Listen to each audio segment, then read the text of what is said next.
नमस्कार दोस्तों, आप सभी का बहुत बहुत स्वागत है यूट्यूब के इस अनादर वीडियो में।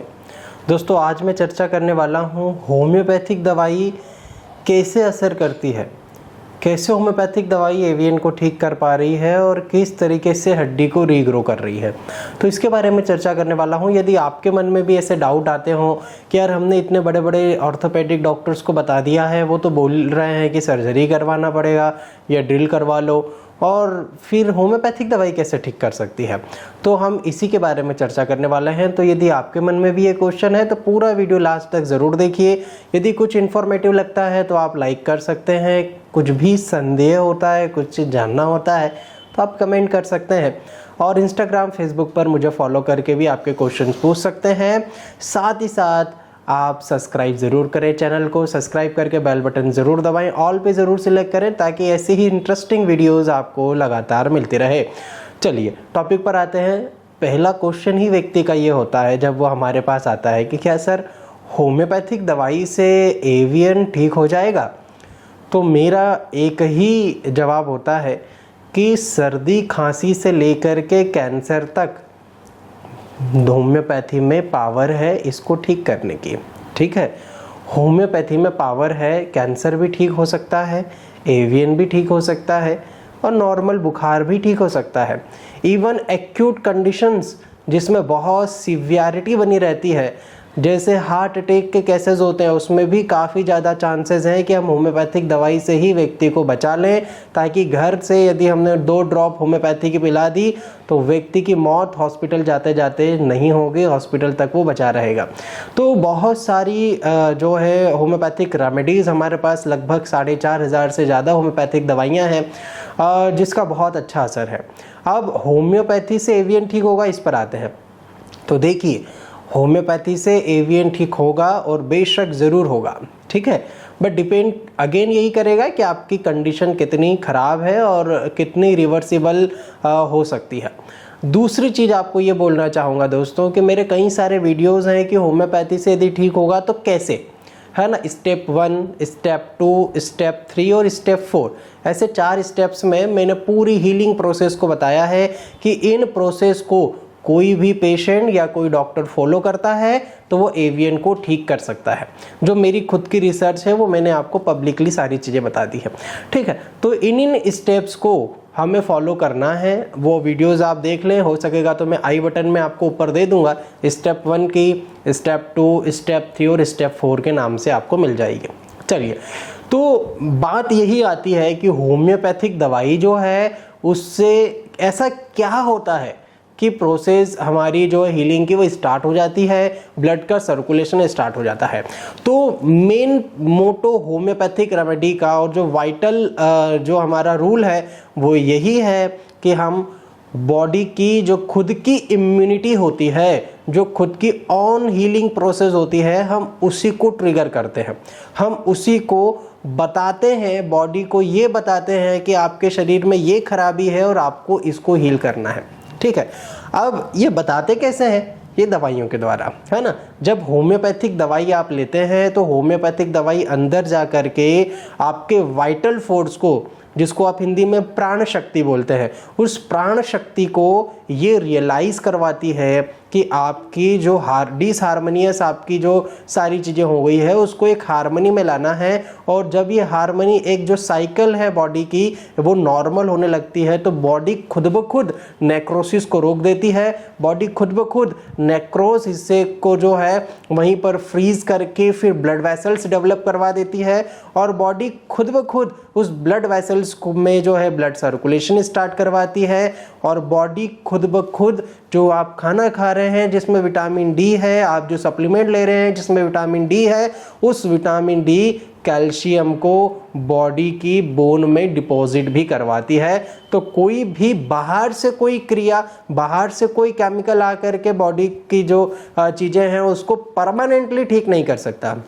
एलोपैथी में हम आर्टिफिशियल केमिकल्स लेते हैं दवाइयों के माध्यम से, तो वो जो आर्टिफिशियल केमिकल्स हैं वो बॉडी में जाके तुरंत असर करते हैं, पर शॉर्ट टाइम के लिए। जैसे ही उसका असर खत्म वैसे ही फिर से हम जैसे कि तैसे हो जाते हैं या उससे खराब भी हो जाते हैं, ठीक है। पर होम्योपैथी में ऐसा नहीं है। होम्योपैथी में नेचुरल मेडिसिन्स है जो अल्ट्रा डाइल्यूटेड मेडिसिन्स है, जो बॉडी के अंदर जा करके आपके सेल्फ हीलिंग मैकेनिज्म को ट्रिगर करेगी और वो मैकेनिज्म धीरे धीरे ही सही पर आपको परमानेंट रिजल्ट देगा और बॉडी खुद ब खुद अपने को हील करेगी। और जब बॉडी अपने आप को बनाएगी तब जा करके फीमर का हेड गोल होगा, तब जा करके पेन कम होने लग जाएगा, तब जा करके एक परमानेंट सॉल्यूशन आपको मिल जाएगा, तब जा करके बिना सर्जरी के आप ठीक हो पाएंगे।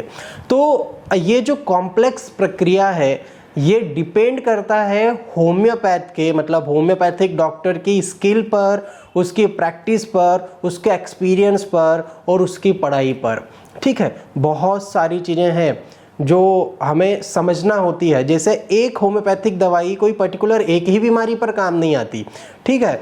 एक कोई मेडिसिन है, हो सकता है वो सर्दी खांसी भी ठीक करे, हो सकता है वो टीबी भी ठीक कर दे, हो सकता है वो अस्थमा भी ठीक कर दे और हो सकता है वो लंग का जो कैंसर है, जो फेफड़ों का कैंसर है वो भी ठीक कर दे, ठीक है। तो हमें समझना होता है और यही समझ होम्योपैथ में अधिकतर डेवलप नहीं हो पाती है, इसीलिए होम्योपैथिक डॉक्टर्स भी इसको अच्छे से ठीक नहीं कर पाते हैं, ठीक है। तो ये समझ आप डेवलप करें और ये समझ आपको एज अ पेशेंट भी आगे आना चाहिए, क्योंकि हम बोलते हैं ना कि होम्योपैथिक दवाई का कोई साइड इफ़ेक्ट्स नहीं होता। तो क्यों नहीं होता, उसका क्या कारण है? होम्योपैथिक दवाई का साइड इफ़ेक्ट्स क्यों नहीं होता? हर चीज़ का एक्शन होता है, तो उसका रिवर्स एक्शन क्यों नहीं हो रहा है? उसका एक ही कारण है। आपको बस 2 मिनट आपके लूँगा, आपको बस ये समझा दूँ कि होम्योपैथिक दवाई बनती कैसे है, तो शायद आपके मन से जो क्वेश्चन है वो स्वतः ही हट जाएगा। अब होम्योपैथिक दवाई जैसा मैंने आपको पहले बोला था कि प्राण शक्ति पर काम करती है, तो प्राण शक्ति इममटेरियल है, इनविजिबल है, हम उसको देख नहीं सकते, हम उसको तोल नहीं सकते, ठीक है। फिर उस लेवल पर जाकर के हीलिंग होगी तो मेडिसिन भी उस लेवल की होना चाहिए। हमारी जो मेडिसिन होती है वो बहुत डाइल्यूटेड फॉर्म में होती है। मान लीजिए हमने कोई मेडिसिन बनाई जो तुलसी से बनती है, ठीक है। अब तुलसी को हमने क्या किया, एक पात्र में लिया, एक वेसल में लिया जो एयर टाइट है, उसमें तुलसी रख दी और उसमें पानी या अल्कोहल तब डालते हैं जब वो चीज़ें से हम दवाई बनाए जो पानी में सॉल्युबल नहीं है, ठीक है। तो हमने पानी डाल दिया और उसको एयर टाइट करके तुलसी को रख दिया।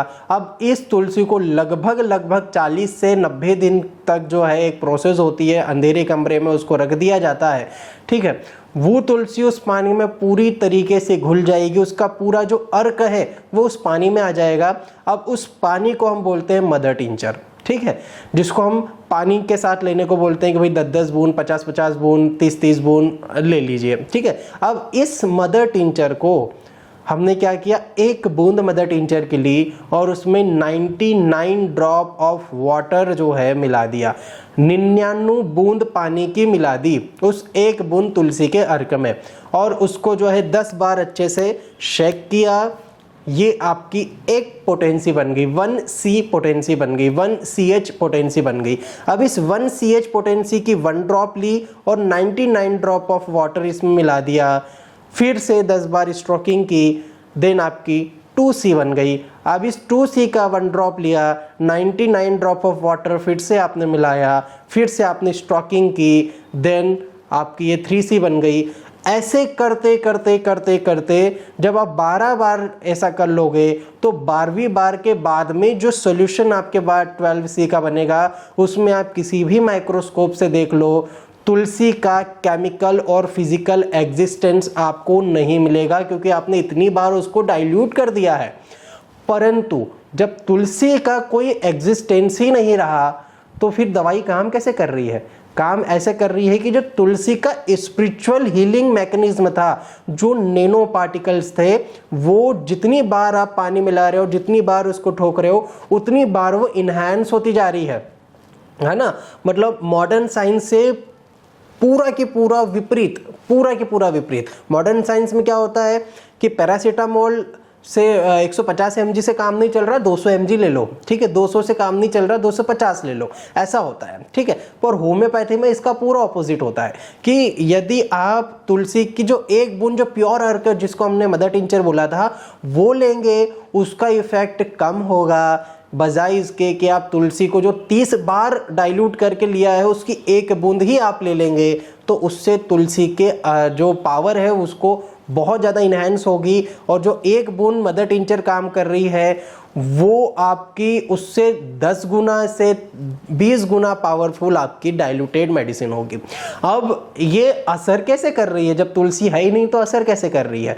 असर इससे कर रही है दोस्तों कि जब भी दो एटम आपस में टकराते हैं तो वो एक नैनो एनर्जी बनाते हैं।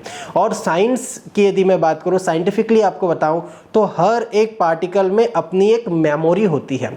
तो जो तुलसी की एटॉमिक मेमोरी थी जिसमें हीलिंग प्रोसेस छुपी हुई थी, जिस कारण से तुलसी जो है वो हमारे रोगों को ठीक कर रही थी, उस एटम तक पहुंच करके उस एटॉमिक एनर्जी को नैनो पार्टिकल्स में तोड़ दिया गया, अल्ट्रा डाइल्यूट करके और 10 टाइम स्ट्रोकिंग करके। उसकी एक पूरी प्रक्रिया होती है, कैसे स्ट्रोकिंग करना है, कैसे पानी मिलाना है, सब कुछ सिस्टमेटिक होता है।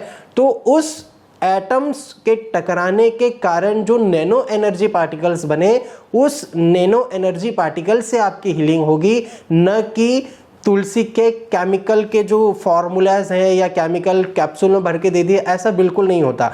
वो लोगे तो आपको साइड इफेक्ट्स होने की संभावनाएं हो सकती है, ठीक है। पर ऐसी चीज आपने ली जो बहुत ज़्यादा डाइल्यूटेड है, अल्ट्रा डाइल्यूटेड है, जिसमें 12C के बाद में आपका कोई फिजिकल और केमिकल एग्जिस्टेंस ही नहीं मिल रहा है, तो जब फिजिकल और केमिकल एग्जिस्टेंस ही नहीं है तो साइड इफेक्ट्स का तो नाम ही नहीं उठता, ठीक है। क्योंकि साइड इफेक्ट्स कब होता है? जब कोई केमिकल हमारे शरीर में जाता है, और होम्योपैथी में ऐसा कुछ भी नहीं है, ठीक है। तो 12C के बाद उस जितनी बार आप उसको स्ट्रोकिंग करेंगे, जितनी बार आप उसको डाइल्यूट करेंगे, उतना इसका एटम आपस में टकराएंगे और उतनी एनर्जी नैनो पार्टिकल्स के रूप में बनेगी और उतनी ज़्यादा पावरफुल आपकी मेडिसिन होगी। समझ पा रहे हैं? थोड़ा सा कॉम्प्लेक्स प्रक्रिया है, पर शायद यदि आप समझ जाते हैं तो आपको समझ में आ सकता है कि होम्योपैथिक एक बहुत ज़्यादा बियॉन्ड द साइंस बोल सकता हूँ मैं, ऐसी पैथी है जिसमें जो है बहुत फास्ट तरीके से हीलिंग हो सकती है और परमानेंट हीलिंग हो सकती है, क्योंकि हम इसमें कोई फिजिकल डोज नहीं दे रहे हैं, हम इसमें डायनेमिक डोज दे रहे हैं। और जो दवाइयाँ हैं वो भी डायनेमिक प्लेन पर काम कर रही है, और जहाँ पर बात डायनेमिक प्लेन की आती है तो वहाँ पर बीमारी का ठीक होना निश्चित होता है, क्योंकि हम दवाई दे करके बॉडी को हैबिचुअल नहीं बना रहे, हम दवाई दे करके बॉडी को ख़राब नहीं कर रहे। हमारी जो मेडिसिन्स हैं उसकी कोई फिजिकल और केमिकल एग्जिस्टेंस नहीं है डाइल्यूशन के फॉर्म में, बट उसकी जो स्पिरिचुअल हीलिंग डायनेमिक प्रॉपर्टीज़ हैं वो ज़रूर होती है, और उसी कारण से आप ठीक हो जाते हैं। जैसे हम बूस्टर डोज पेशेंट को देते हैं जिसको 10,000 बार डाइल्यूट किया हुआ होता है, ठीक है, और उसकी मात्र 1 से 3 डोज हम देते हैं। यदि आप मेरे पेशेंट है, आपने बूस्टर डोज लिया है, आपको पता होगा कि बूस्टर डोज लेने के तुरंत बाद अगले ही दिन से आपको जो है किसी को दर्द थोड़ा बढ़ जाता है, किसी को बहुत अच्छा लगता है। तो जिनकी ब्लड सर्कुलेशन रुकी हुई होती है उनकी स्टार्ट हो जाती है, ठीक है, और जिनकी स्टार्ट हुई होती है उनको आराम लगने लग जाता है। तो वो जो हमारा बूस्टर डोज है उसको 10,000 बार इस प्रोसेस से गुजारा गया है। 1 ड्रॉप 99 ड्रॉप, 1 ड्रॉप 99 ड्रॉप, ऐसे 10,000 बार किया है, तब जाकर के वो बूस्टर डोज बना है। और आपको उसकी पावर का अंदाजा है कि जब आपने 6 गोली ली थी तो चमत्कार हो गया था, आपका दर्द बहुत कम हो गया था। समझ रहे हैं? तो इस प्रकार की पूरी प्रोसेस होती है, थोड़ी कॉम्प्लेक्स है पर प्योर साइंटिफिक है। नैनो एनर्जी पार्टिकल्स के रूप में एनर्जी जो है वो दी जाती है मेडिसिन के रूप में, और उसी के कारण आपकी प्राण शक्ति पे उसका काम होता है, और वह प्राण शक्ति आपको धीरे धीरे हील कर देती है। तो थोड़ा सा जो है कॉम्प्लेक्स प्रक्रिया है, साइंटिफिक प्रक्रिया है, और थोड़ी सी जो है फिलोसॉफिकल चीज़ें भी हैं। तो आपको समझ में आया होगा दोस्तों कि होम्योपैथिक दवाई कैसे किस लेवल पर जा करके, किस माइक्रो लेवल पर, किस अणु और परमाणु के लेवल पर और नैनो एनर्जी पार्टिकल्स के रूप में जा करके जो है वो सारी की सारी हीलिंग प्रोसेस करती है। इसीलिए दवाई का कोई साइड इफेक्ट्स नहीं है। इसीलिए जो बड़े से बड़े डॉक्टर बोल रहे हैं ठीक नहीं होगा, वो होम्योपैथ ठीक करके दे रहा है, वो होम्योपैथिक ठीक करके दे रही है। तो आई होप आपको सारी चीज़ें समझ में आई होगी दोस्तों। यदि कुछ भी चीज़ समझने में डाउट है तो आप नीचे कमेंट कर सकते हैं या फिर इंस्टाग्राम फेसबुक पर फॉलो करके भी मुझसे पूछ सकते हैं। आपको कुछ सीखने को मिला हो तो आप जो है सब्सक्राइब करके जाइएगा। मिलता हूँ मैं आपसे नेक्स्ट वीडियो में, तब तक अपना ध्यान रखिए। नमस्कार।